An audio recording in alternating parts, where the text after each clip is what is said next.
Well, here's just a quick garden update. As you can see here, we're in the middle of some more downpour here in North Texas, and it's a little bit into September here.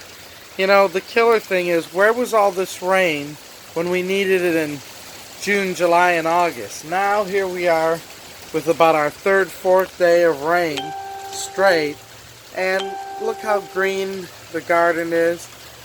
Everything is getting a good watering, and it's not going to get overheated or burnt up and die. So where was this rain when we needed it all those months earlier? It's terrible that the garden here at the end of the summer is getting all that wonderful rain and making the plants green and the temperatures cooler.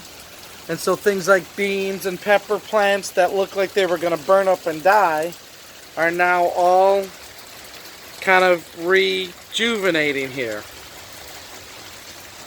Yeah, weather's a funny thing, and gardening's a funny thing.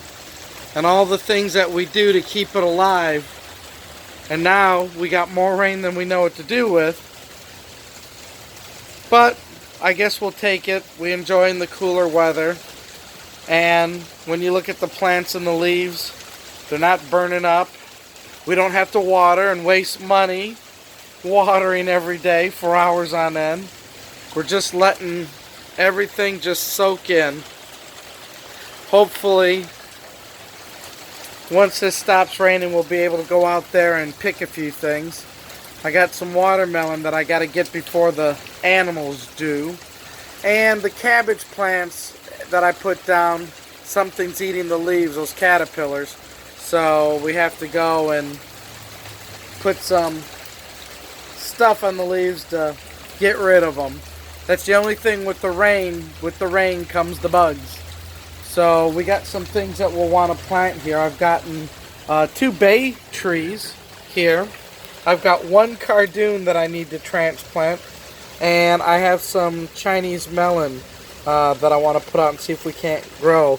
Let's see, how are the leaves here? You gotta be careful, the white flies you can see on the back of the leaves.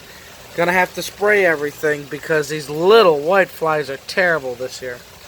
But anyways, that's a little garden update in the rain.